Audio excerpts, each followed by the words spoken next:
Casio, Law of Sines. Welcome back to another Tech Talk video. But for today, we will discuss a grade 9 lesson about the law of sines. Law of sines is simply the relationship between the side of a triangle to the sine of its opposite angle. Now, we have here at the right side, we have an oblique triangle of, we name our sides as sides ABC in relation to its opposite angle. And each angle, we named it, for angle A, we name it angle alpha. Then for our angle B, we named it as beta. And then for angle C, we named it as angle gamma.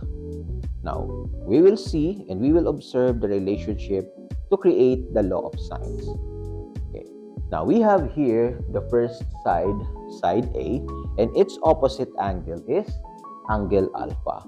Now, to create the relationship, we must need to create the ratio of the sides to the sine of its opposite angle. Now, we have here A over sine of alpha, which is A over the sine of its opposite angle, which is alpha. Now, to create the next or the second relationship, we need our second side, side B, and its opposite angle, which is angle beta. Now, to create that ratio, you just need to write B is to sine of beta. And then for the third relationship, so we have here C, our side C, and its opposite angle, angle gamma. So that will be C over sine of gamma.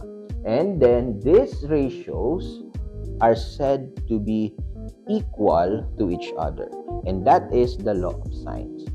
Okay, so now let's try this given right here. So we have two given angles. The first angle is 25 degrees, the second angle is 140 degrees. Now, how do we compute for the value of z? To solve for the value of z, we need to know that the sum of all angles or the interior angles of a triangle is equal to 180 degrees. So meaning, we need that angle 1 plus angle 2 plus the third angle should be equal to 180 degrees. Okay, so since we already have the first two angles, we just need to substitute. That is 25 degrees plus 140 degrees plus angle 3, which is z. So I'll change it to our variable already. Angle z is equal to 180 degrees. And then let's get our sum. We have 25 plus 140 is 165 degrees. Then using addition property of equality, we can determine the value of our third angle by subtracting both sides by 165. So that will be 180 degrees minus 165, and that will the value of our third angle is equal to 15 degrees. Okay? So now, we can now substitute our value of z to be equal to 15 degrees. So let me write it down here, 15 degrees. Now, we now have all our angles. Then on the sides, we have one given side and two missing sides. So by using the ratio of the given side and its opposite angle, we can create our first ratio, and that will be 2.5 over the sine of 25 degrees. And then let's get one of the missing side. Let's write it the x, and its opposite angle is 140 degrees. So that will be sine 140 degrees. Okay, now by manipulating our algebraic expression here, we can multiply both sides by sine 140 degrees so that we can simplify the right side of the equation so that the variable remains alone at the right side. So now we have here x is equal to 2.5 sine of 140 degrees divided by sine of 25 degrees. Okay? Now we can use our calculator to get this, but we will do it later on. So we need to create our equation first for the y, and then later on I will show to you how to write it in the calculator. Okay? Now let's have our guide ratio first. So 2.5 over sine 25 degrees, and then the other missing side is y over its opposite angle is 15 degrees. So that will be sine 15 degrees. Now by multiplying both sides by sine 140 degrees, so sine 140 degrees, sine 15 degrees. Now we can simplify. Sine 15 divided by sine 15 is 1. So y remains here, and then this will be multiplied to the left side of the equation. And then by rewriting our equation, we get y is equal to 2.5 sine 15 degrees over sine 25 degrees. Now we can check in our calculator our answer. Let's go. Now let's solve for the value of x and y on our problem number 1. So let's first turn on our calculator, and then we need to take note first whether our unit of measurement setting in our calculator is in degrees. As you can see, the letter is D. So that means we are in the settings of the calculator to use degree as the angle unit. Okay, so now we can proceed with our computation. So that will be x is 2.5 sine of 140 degrees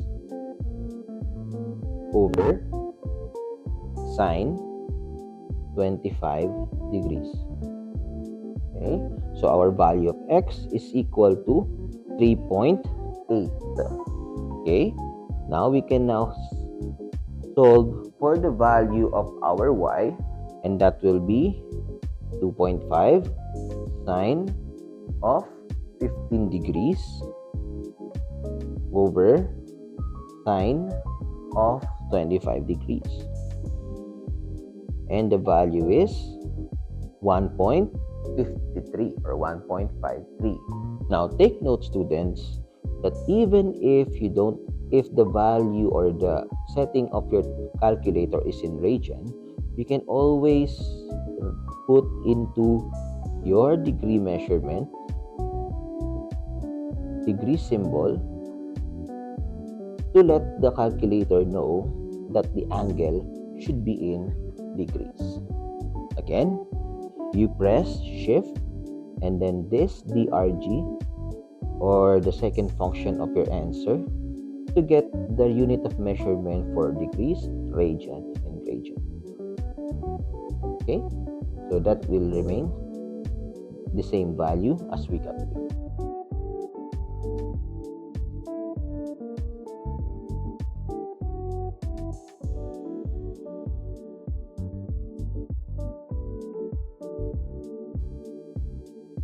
That's how you solve our value of x and y. Now let's proceed with our next example. So we have another triangle here whose side is 5 and 2 missing sides. And again, we have 2 given angles, interior angles, and 1 missing interior angle. So what we need to do is to get the value of our missing interior angle first, since we know that the sum of all the interior angles of our triangles is equal to 180. So then let's write it. So if angle 1 plus angle 2 plus angle 3 is equal to 180 degrees, and then angle 1 is 70 degrees, angle 2 is 50 degrees, and angle 3 is variable x equals to 180 degrees. Then we simplify this one, we get 120 plus x equals 180 degrees. By using addition property of equality, we can solve for the value of x to be equal to 60 degrees. Okay, now we have our third angle to be equal to 60 degrees. Then let's find out our guide ratio for the law of sines. Our guide ratio is always the ratio of side and the sine of angle, which is given already in our equation or our problem. So here we can see that the given side is 5 and its opposite angle is 70 degrees. So let's name our guide angle, a guide ratio. That will be 5 over the sine of its opposite angle, which is 70 degrees. Then let's get one missing side, and create its ratio to the sine of its opposite angle. That will be sine of 50 degrees. Then, by multiplying sine 50 degrees to both sides of the equation, to sine 50 degrees, we know that sine 50 divided by sine 50 is 1. Okay, and 1 times y is simply y. Now, we can write our variable at the left side since this is an equality. So we can have multiply 5 times sine 50 here divided by sine of 70 degrees. So this is our equation that we will be using, or we will enter in our calculator. Now for the third side, which is our variable z, so we can solve this by using our guide ratio again. So we have 5 over sine 70 degrees is equal to, creating our ratio, we have z over the sine of its opposite angle, which is 60 degrees. Okay, now let's try and solve for the value of z by multiplying both sides by sine 60.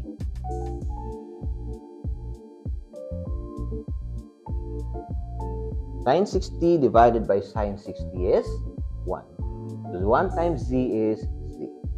Okay, and then multiplying sine 60 degree to 5, we get 5 sine 60 degrees over sine 70 degrees. Now let's check in our calculator the value of y and the value of z. Let's go. Now let's solve in our calculator the value of our y and z in our second problem. Okay, to solve for the value of y, take note that will be 5 sine of 50 degrees over sine of 70 degrees. So the value is 4.076. Now to check, we can again use our degree measurement or degree units, and that is always be the same. Okay, now let's try to solve for our z value. So that will be 5 sine of 60 degrees. You can select our unit of measurement for degrees, and then sine 70 degrees. Then simply press equal sign, and then we get our answer, which is 4.61.